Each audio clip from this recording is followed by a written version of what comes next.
Ale pán kontrolor, vy ste v tom materiáli, ktorý má názov Správa o priebehu verejného obstarávania, vôbec nehovorili o fázach realizácie.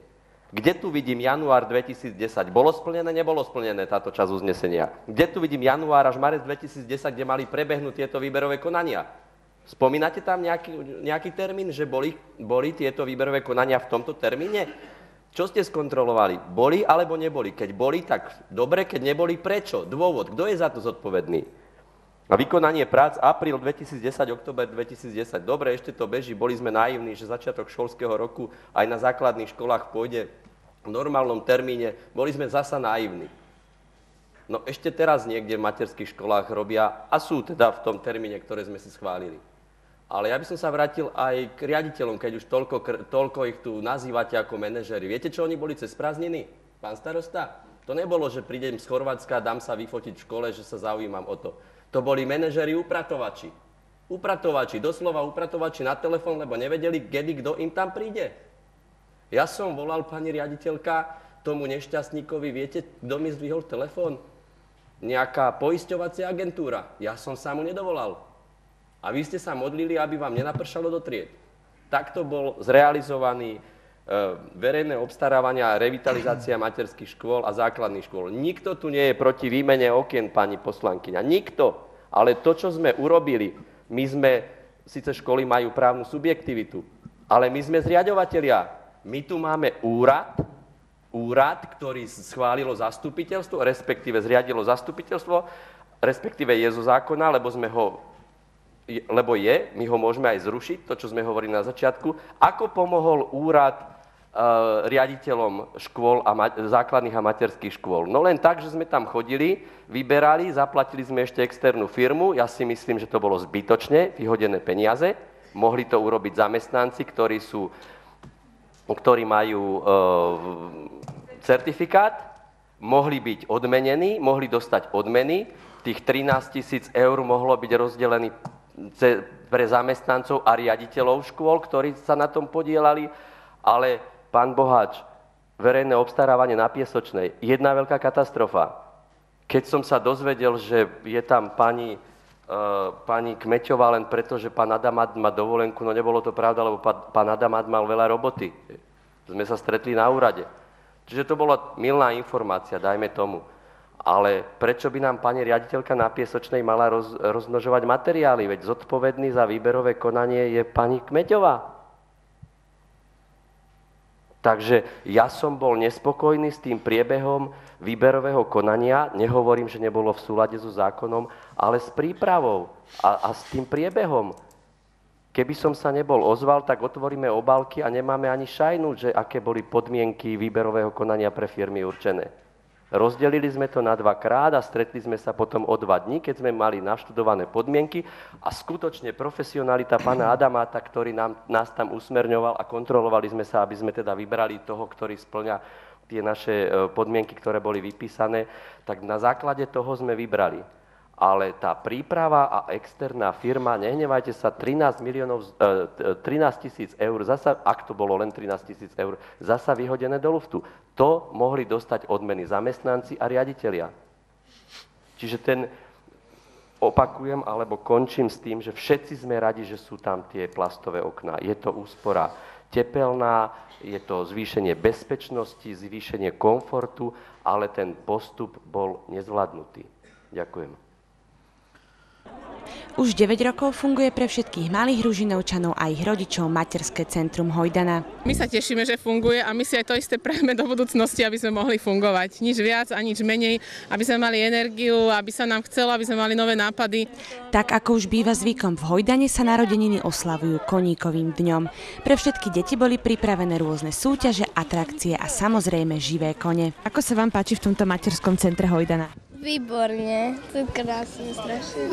Krásne a dobre. Želám materskému centru nie ďalších 9, ale ďalších minimálne 50 rokov, úspechy, šťastné deti, spokojných rodičov. Veľa šťastných detičiek. Aby to bolo stále tak veľa detí. Nech sa im darí minimálne ešte trojnásobok toľko, koľko oslavujú dnes. Pre televíziu Ružinov Katarína Kostková. Schátraná bývalá škôlka na Pavlovičovej ulici na Trnávke. Súkromný investor by tu chcel postaviť nízkopodlažné bytovky. Obyvatelia s tým už dávnejšie nesúhlasili. Ružinovskí poslanci preto starostu poverili, aby s vlastníkom rokoval o možnom odkúpení budovy aj s pozemkom. Výsledná vyrokovaná suma je vyše 977 000 eur. Členom Ružinovskej miestnej rady sa zdá byť privysoká. Bolo by vhodné, aby mestská časť rokovala a vyrokovala čo najnižšiu možnú cenu, ktorá by sa dala. Ja akceptujem a chápem tých vlastníkov, že teda oni mali s tým nejaké výdavky, nejaké projektovú dokumentáciu, len mne sa zdá tá suma nadhodnotená, ale to je vec, preto som odporúčila, aby ešte starosta rokoval o tejto cene. Ružinovská samospráva začala o odkúpení objektu na Pavlovičovej uvažovať preto, aby vyšla v ústrety okolitým obyvateľom, ktorí tu bytovky nechcú. Zároveň by sa mohla vrátiť škôlku. Budova je však v zlom stave. Tam nie je rozhodujúca iba tá cena, ktorú požaduje za to súčasný majiteľ, ale sú tam dôležité aj tie informácie, koľko by sme museli dať do rekonštrukcie tejto škôlky, alebo je aj úvaha, že by sa samozrejme podľa nových hygienických noriem musela táto škôlka zbúrať a máme k dispozícii pekný pozemok, ale by sme museli postaviť novú. Musíme sa spýtať a pozrieť hlavne smerom k rozpočtu, či na to máme, a tam je jednoznačné odpoveď nie. Máme ešte teraz v niektoré nevyužité priestory v súčasných materských školách, ktoré potrebujú podstatne menší náklad na to, aby tam mohli byť ďalšie triedy materských škôl. Alternatívou by prípadne mohlo byť aj odkúpenie objektu bratislavským samosprávnym krajom, ktorý vlastní okolité pozemky. Ako sa ku kúpe Pavlovičovej za takmer 1 000 000 eur postaví Ružinovské miestne zastupiteľstvo, sa ukáže začiatkom júla. Pre televíziu Ružinov Miroslava Štrosová. Ružinovské divadlo pod kostolom má za sebou ďalšiu premiéru. Po zábavnej skečov je to hra, pri ktorej si človek príde do divadla aj trochu porozmýšľať. Divadlo inscenovalo hru Karola Vojtilu, ktorú napísal ešte predtým, než sa stal pápežom Jánom Pavlom II.